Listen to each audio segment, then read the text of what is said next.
Welcome to the deep dive. Today, we're tackling a really big topic, one you actually asked us to explore. Yeah, what's on the docket? The fundamental nature of existence itself. Hmm. Reality, matter, consciousness, the whole shebang. Whoa. Okay, big indeed. What's our guide for this one? We've got a fascinating news source. It's a book called Filosofia, existenței, which translates to Philosophy of Existence by Maria Margot and Jörg Peraskin. Right, I've heard about this one. Yeah. And it introduces that, what is it, the pure electromagnetic universe theory. Exactly. Teorie universaluti electromagnetic per. And it's incredibly ambitious. How so? Well, it basically proposes that everything we perceive, absolutely everything, is fundamentally just electromagnetic waves. Okay, hold on. Everything, like this table, me, you. That seems to be the idea, a Okay. single underlying principle, which, if true, could potentially mean we don't need concepts like dark matter or dark energy. That would certainly simplify things, wouldn't it? But it's a massive shift. It is. The book really digs into those core questions. What is matter, fundamentally? What is time? And, the big one, consciousness. How does that fit? Okay, so let's break down that core idea then. The universe as electromagnetic waves. Yeah, lay it out for us. So the central thought is that the universe isn't empty space with stuff in it, but rather a continuous spectrum, an ocean almost, of infinite electromagnetic frequencies. Infinite frequencies and what we see and touch. Well, according to this theory, what we experience as solid matter or feel as energy, even how we perceive time passing in space around us, it's all just our limited interpretation of this huge electromagnetic reality. Our senses are just tuned into a tiny part of it. Sort of, yeah. Or maybe our reality is constructed from how those waves interact. The book really tries to bridge science and philosophy with this. Okay, I get the ambition now.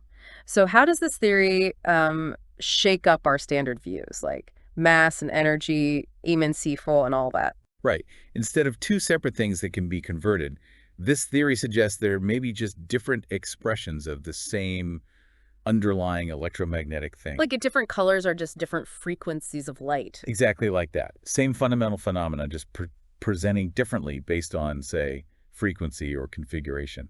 And it treats time and space similarly, Not as fixed containers, but but maybe as properties or variations within these electromagnetic waves, perhaps linked to their frequency, their complexity, something like that. It's a different way of looking at the very fabric of reality. and consciousness, always the tricky one. Always. Here, the idea proposed is that consciousness isn't some separate non-physical thing added on top. It suggested it could arise from resonant interactions. Resonance. Yeah, complex patterns of these electromagnetic waves interacting within, say, a biological system like our brain. An emergent property of electromagnetic complexity. That seems to be the direction.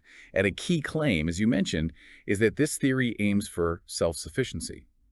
It wants to explain existence without needing extra bits like dark matter. Okay.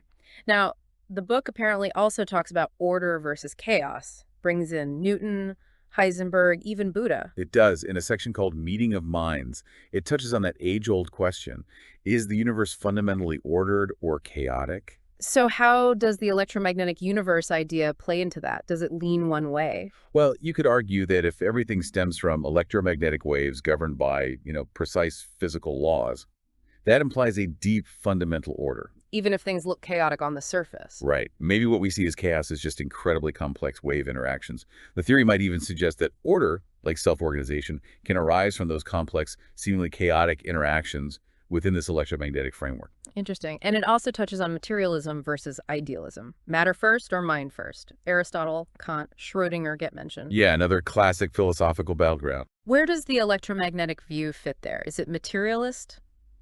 Idealist? Something else? It kind of challenges the dichotomy, doesn't it?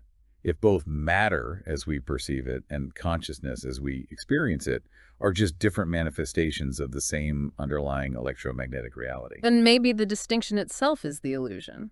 Perhaps. It suggests our perception of a solid, separate material world might be a very simplified take on a much more fluid, interconnected electromagnetic reality. What you see isn't necessarily the full picture. Okay, that definitely gives you something to think about. What about the really ultimate questions? God, destiny, free will. Spinoza, Nietzsche, Sartre are in the mix too. Yeah, the book doesn't shy away from those. It considers how a universe potentially governed by fundamental electromagnetic laws might intersect with these deep human concerns. Does it offer answers? Like Does it imply destiny? I don't think it offers simple answers. It's more about exploring the tension. If there are fundamental laws, does that lock everything in? Or is there still room for genuine choice, for free will within that structure? It acknowledges this is a profound struggle in human thought. So let's try and wrap this up. What's the big takeaway from this dive into the pure electromagnetic universe theory? I think the key thing is how radical yet potentially unifying it is.